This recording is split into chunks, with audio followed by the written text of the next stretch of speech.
Hello दोस्तों, सुबह सुबह का गुड मॉर्निंग। आज हम सुबह में चलते हैं, आप लोग को मुरब्बा बनाएंगे सिंपल और सादा सादा तरीके से कि मुरब्बा कैसे बनता है दोस्तों। फिर इस समय हम मुरब्बा को आम को मतलब छील करके अच्छे से धो दिए हैं। धो करके यहाँ देखिए अपने कढ़ाई में रख दिए दोस्तों उबालने के लिए। देखिए, और यहाँ हम बना रहे हैं चाय, और यहाँ आम को हम रख दिए उबालने के लिए दोस्तों। और यहाँ देखिए हम ले लिए हैं लहसुन। लहसुन भी उसमें पड़ेगा, मतलब लहसुन। और यहाँ देखिए खड़ा धनिया, और इसी में देखिए थोड़ा सा देख ही सकते हैं आप लोग, नज़दीक से दिखाते हैं, इसमें जीरा डाले हैं।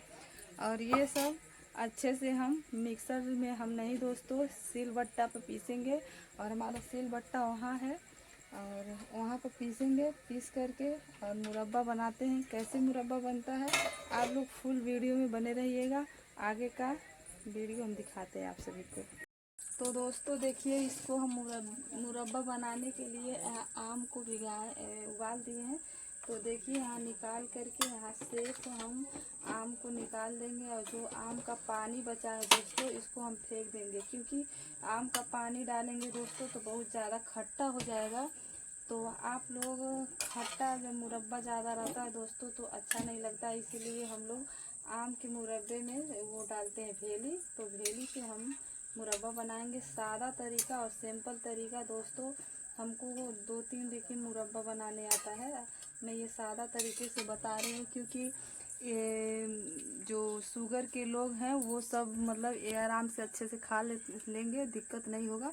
तो आगे के वीडियो में प्रोसेस में आप लोग बने रहिए, और आगे बनाते हैं, दिखाते हैं कैसे बनता है। तो हेलो दोस्तों, देखिए कढ़ाई में हम तेल डाल दिए हैं, इसको बंद करेगा। और इसमें हम डालेंगे थोड़ा सा जीरा। वैसे भी जीरा हम पीस के रखे हैं, और जीरा देखिए जीरा हम डाले हैं। थोड़ा जीरा डालिएगा आप लोग, फुल वीडियो देखिएगा तभी समझ में आएगा आप लोगों को। और यहाँ देखिए जीरा डाले हैं, जीरा तड़क जाएगा तो हम डालेंगे, हाथ हटा लो। यहाँ देखिए लहसुन डालेंगे, कब हट देगा। और यहाँ देखिए मिर्चा। दोस्तों बचा करके आप लोग बनाइएगा, बहुत तेज खटखटा है। देखिए दोस्तों लहसुन और मिर्चा तड़क गया है, और हम यहाँ डालेंगे। तो देखिए दोस्तों कढ़ाई में हम वो जो बनाए थे भेली का रस वो डाल दिए। और यहाँ देखिए ये पाउडर जो हम लोग बनाए थे, जीरा और धनिया का बनाए थे। अब इसको हम ढक देंगे अच्छे से। और यहाँ देखिए आम को हम रखे हैं उबाल करके, इसको हम नहीं डालेंगे, इसको हम पकने देंगे अच्छी आंच से। और आप लोग इसको ढक दीजिएगा, अच्छे से पकेगा। और आगे का वीडियो में बने रहिएगा। उसके बाद देखिए कैसे हम बनाते हैं, ऐसे ही आप लोग बनाइएगा तभी समझ में आएगा।